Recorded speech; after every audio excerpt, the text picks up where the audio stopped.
नमस्कार, बहुत स्वागत है आप सभी का। मैं हूं आपके साथ आकांक्षा राजपूत। जिला पंचायत चुनाव में बीजेपी की बड़ी जीत। जी हां, 67 सीटों पर बीजेपी ने बाजी मारी है।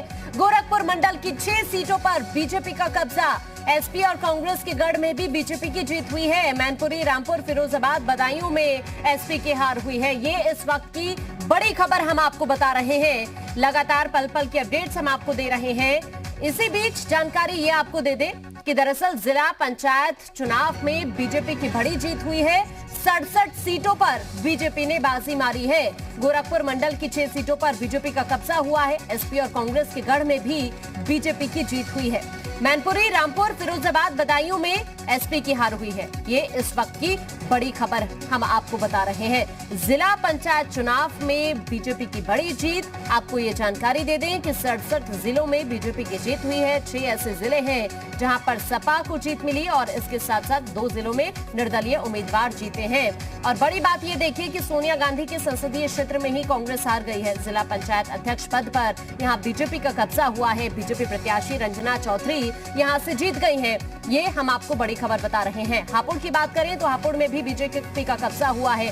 बीजेपी की रेखा नागर ने अध्यक्ष पद का चुनाव जीता है। मैनपुरी में जिला पंचायत अध्यक्ष पद पर भी बीजेपी का कब्जा हुआ है।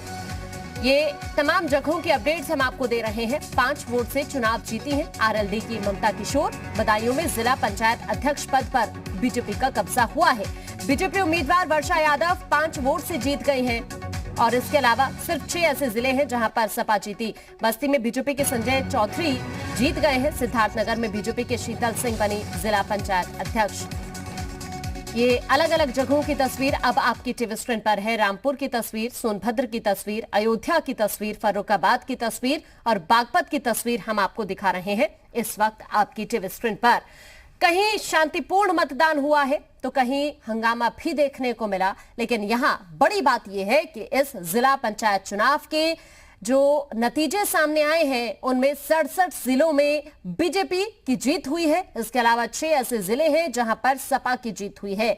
2 ऐसे जिले हैं जहां पर निर्दलीय उम्मीदवार जीते हैं। इसी बीच की ये तस्वीरें इस वक्त आपकी टीवी स्क्रीन पर है अलग अलग जगहों से। लेकिन बड़ी बात यही है कि दरअसल 65+ का लक्ष्य रखा था बीजेपी ने और यहां पर 67 ऐसी सीट है जहां पर बीजेपी को जीत मिली है।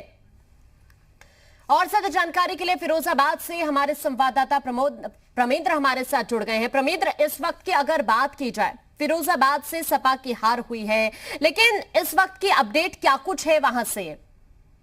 अब मैं बता दूं कि अब सब कुछ यहाँ पर शांत हो चुका है और एक तरीके से अब सारा कुछ खत्म हो चुका है। जो भी स्क्रिप्ट लिखी गई थी और उसी स्क्रिप्ट के मुताबिक आज जो फैसले आए हैं। हालांकि इस बात का एहसास सभी लोगों को हो चुका था कि अब इस बार समाजवादी पार्टी का जो गढ़ है वहां से समाजवादी पार्टी को उन्हीं के लोगों के, ये मैं एक बहुत बड़ी बात आप यहाँ पर हम बताएंगे कि जहां भी समाजवादी पार्टी हारी है वहां कहीं ना कहीं समाजवादी पार्टी के जो उनके खुद के नुमाइंदे थे और उस पुरानी समाजवादी पार्टी में जो थे उन्हीं की कहीं ना कहीं सेंधमारी से इस बार समाजवादी पार्टी को करारी हार मिली है। जिसी का नतीजा है कि फिरोजाबाद सीट जो समाजवादियों का गढ़ कही जाती थी वहां पर समाजवादी पार्टी हारे हैं। मैनपुरी का जो गढ़ है वहां मैनपुरी में भी बीजेपी को जीत में हासिल हुई है। तो निश्चित तौर पर जो गढ़ माने जाते थे वहां समाजवादी पार्टी मात खाई है और मात भी उनको अपनों ने ही दी है। ये सबसे बड़ी बात होगी। लेकिन अब पूरी तरीके से शांत हो गया है मामला और हर्षिता सिंह जो बीजेपी की यहाँ से प्रत्याशी थी, पूर्व मंत्री जयवीर सिंह जो रहे हैं उनकी पुत्र वधू हैं, उन्हें आज यहाँ निर्वाचित घोषित किया गया है।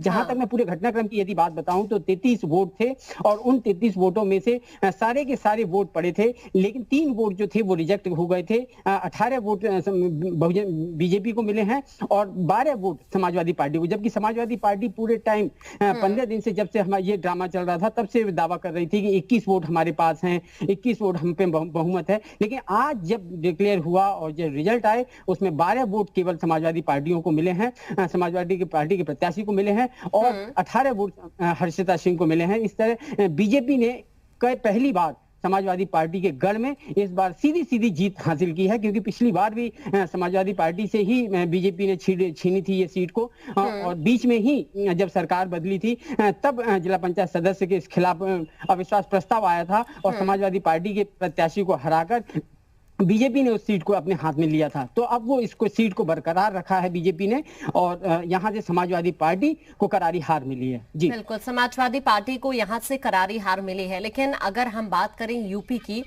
तो जिस तरह के परिणाम सामने आए हैं निकलकर, ये खुद में बड़ी बात है कि आप देखिए कि यहाँ पर जो लक्ष्य रखा गया था 65+ का, उससे भी आगे बीजेपी बढ़ गई है। लेकिन दूसरी बड़ी बात यह है कि सपा का रिकॉर्ड भी बीजेपी ने तोड़ दिया है 63 सीटों का। मैं ये बता दूं कि जिस तरीके से यहाँ 65+ का जो मामला हुआ है, उसमें पूरे कहीं ना कहीं, हालांकि जब रिजल्ट आए थे, नतीजे आए थे, तो समाजवादी पार्टी के खेमे में सबसे ज्यादा जिला पंचायत सदस्य थे और दूसरे नंबर पर बीजेपी थी। लेकिन तीसरे नंबर पर जो निर्दलीयों का जो रिजल्ट था, ये जो अब जो परिणाम आए हैं, वो सारे कहीं ना कहीं जो निर्दलीय जीत के आए थे, उन्होंने अहम भूमिका बीजेपी की इस सरकार को, या जो 65+ जो आज रिजल्ट आए हैं पूरे प्रदेश में, उसमें अहम भूमिका इन निर्दलीयों की रही है। और उस निर्दलीयों को जिस तरह से मैनेजमेंट, मैं यहाँ बताऊंगा कि बीजेपी का जो मैनेजमेंट, जिस दिन से पंचायत चुनाव के, जिला पंचायत अध्यक्ष के चुनाव की डेट फाइनल हुई थी, उसी दिन से मैनेज करना चालू कर दिया था। और जमीनी स्तर पर, ग्रास लेवल पर समाज बीजेपी के जो नेता थे, जहां जिस तरीके से प्रदेश उपाध्यक्ष दयाशंकर सिंह ने यहाँ फिरोजाबाद जिले की कमान संभाल रखी थी, मैनपुरी की जो और नेता थे उन्होंने कमान, जो जिन लोगों के हाथ में कमान दी गई थी, उन्होंने पूरे के पूरे रिजल्ट भारतीय जनता पार्टी को दिए हैं और बीजेपी सरकार को दिए हैं। तो कहीं ना कहीं जो योगी आदित्यनाथ जी का जो संकल्प था, और जो उनका उसी पहले दिन से ही जो उनके इस पूरे उस पे काम करना था, क्योंकि जिस तरह से रिजल्ट त्रिस्तरीय पंचायत चुनाव में जो गड़बड़ाए थे, तो निश्चित तौर पे उनका पूरा का पूरा जो दावा था वो निर्दलियों के ऊपर था, और निर्दलियों पे ही पूरा फोकस करके इस पूरे मैनेजमेंट को सही कर और आज जो नतीजे आए हैं, वो कहीं ना कहीं एक बहुत अच्छे मैनेजमेंट जो बीजेपी ने अपनी सरकार के रहते हुए किया है, योगी आदित्यनाथ ने जो मैनेजमेंट किया है, उसी का आज नतीजा है कि बीजेपी 65+ यहाँ किया है। बिल्कुल, लखनऊ से हमारे साथ विशाल भी जुड़ गए हैं। विशाल, जिस तरह के नतीजे सामने आए हैं, ये चुनाव सेमीफाइनल के तौर पर देखा गया। लखनऊ की मैं बात करूं, अगर बीजेपी की बात करूं तो यहां से आरती रावत थी, और सपा से मैं बात करूं तो विजय लक्ष्मी। अभी अपडेट वहां से क्या है, इस वक्त करंट सिचुएशन वहां पर क्या? देखिए, फिलहाल भाजपा ने यहाँ पर भी परचम लहरा दिया है और आरती जो है वो जीत गई हैं, चूँकि लगातार भाजपा के खेमे की तरफ से ये कोशिश हो रही थी कि तमाम जो निर्दलीय हैं या जो दूसरे दल के तमाम ऐसे लोग हैं जो असंतुष्ट हैं, उनको अपनी पार्टी में शामिल कराकर उनको जिला पंचायत अध्यक्ष का टिकट दें, और कुछ इसी तरह की तस्वीरें देखने को मिली। और तमाम जगहों पर भाजपा ने परचम लहराया है। 65+ का लक्ष्य रखा गया था। यूपी के डिप्टी सीएम केशव प्रसाद मौर्य ने 65+ का लक्ष्य रखा था, और ये कहा जा सकता है कि जिला पंचायत अध्यक्ष के चुनाव में भाजपा ने तमाम जो रिकॉर्ड्स हैं वो तोड़े हैं। इससे पहले सपा के नाम ये रिकॉर्ड था 63 सीटों का, उसको भी भाजपा ने तोड़ दिया है। इसके साथ साथ अगर हम बात करते हैं तो जो गढ़ है, जैसे कि हम बात करते हैं मैनपुरी की, मैनपुरी में भाजपा ने जीत हासिल की है, कन्नौज में भाजपा ने जीत हासिल की है, इसके साथ साथ रायबरेली में भाजपा ने जीत हासिल की है।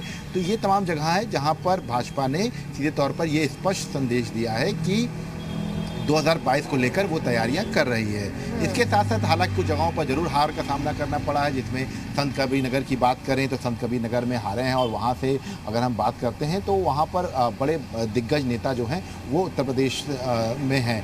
ख़ासतौर से रमापति राम त्रिपाठी की बात करें, या हम बात करते हैं तो देवरिया की तरफ की अगर बात करते हैं तो सीधे तौर पर सूर्य प्रताप शाही हैं।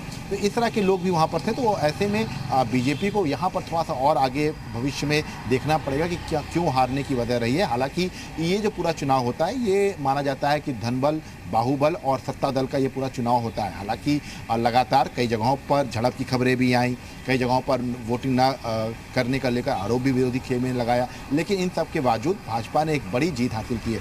मैनपुरी सीट तो ऐसी है जहां पर भाजपा ने कई सालों के बाद जीत हासिल की है। तो ये एक अच्छी खबर है भाजपा खेमे के लिए, क्योंकि 2022 के लेकर जो तैयारियां कर रही है भाजपा, उसके लिहाज से जिला पंचायत अध्यक्ष का चुनाव जिताना और उसके बाद सारे रिकॉर्ड तोड़ना, ये एक भाजपा खेमे के लिए भविष्य के लिए एक राह आसान कर रहा है। और विधानसभा चुनाव में, और इसीलिए हम कह रहे हैं कि ये सेमीफाइनल के तौर पर देखा गया। लेकिन यहाँ पर जिस तरह से भाजपा को जीत मिली है, अब दूसरी तरफ विपक्षी पार्टियों की बात की जाए तो सपा को, कांग्रेस को सोचने की जरूरत जरूर है, विचार करने की जरूरत जरूर है, क्योंकि इस वक्त क्या हालत है प्रदेश के अंदर ये हमारे सामने जरूर है, और अब तो वक्त भी बहुत कम बचा है विधानसभा चुनाव में। देखिए बिल्कुल, अगर फाइट की हम बात कर रहे थे तो 50 से ऊपर की जो सीटों पर फाइट था वो सपा और भाजपा के बीच में ही था, ना कि कांग्रेस या बसपा। क्योंकि बसपा ने पहले कहा कि हम जिला पंचायत अध्यक्ष चुनाव नहीं लड़ेंगे, कांग्रेस लगातार दावा कर रही थी। लेकिन जो एक बात सामने निकल के आई है कि क्या किसी सीट पर ऐसी स्थिति में कांग्रेस नहीं थी जिसमें वो अपनी भूमिका साबित कर सके, क्योंकि रायबरेली जैसी जगहों पर भी हार जाना ये कांग्रेस के लिए खतरे की घंटी है। और साफ तौर पर अगर विधानसभा चुनाव की बात करते हैं, हम लोकसभा चुनाव की बात करते हैं, उसके बाद जिला स्तर की जो पॉलिटिक्स होती है जिसमें जिला पंचायत अध्यक्ष का चुनाव होता है, उसमें भी कांग्रेस अपना दबदबा नहीं बना पा रही है। और कांग्रेस के सामने सबसे बड़ी दिक्कत ये आ रही है कि जो उसके खेमे के तमाम नेता थे, हम रायबरेली की ही बात कर लेते हैं तो चाहे वो दिनेश सिंह हो, भाजपा में जा चुके हैं, इसके साथ साथ अदिति सिंह भले ही भाजपा नहीं गई हैं लेकिन कांग्रेस से उनका मोह भंग हो चुका है और भाजपा की तरफ रुख कर चुकी हैं। राकेश सिंह जो कांग्रेस के विधायक थे वो भी जो है भाजपा की तरफ अपना रुख कर चुके हैं। तो एक चीज़ तो बिल्कुल साफ है कि जो जमीनी नेता थे, या यह कहा जा सके कि कांग्रेस की जो नींव थी वो कहीं ना कहीं से हिली है। इस बात को स्वीकार करना पड़ेगा, क्योंकि लगातार बैठक जरूर कर रहे हैं, आदेश जरूर जारी कर रहे हैं, लेकिन जमीनी धरातल पर कुछ नहीं दिखाई पड़ रहा है। और जिला पंचायत अध्यक्ष के जो चुनाव के जो नतीजे हैं वो सिर्फ ये कह देना कि सत्ता का चुनाव था, सत्ता का दुरुपयोग करना, ये काफ़ी नहीं होगा। एक नए सिरे से मंथन करना पड़ेगा कांग्रेस को।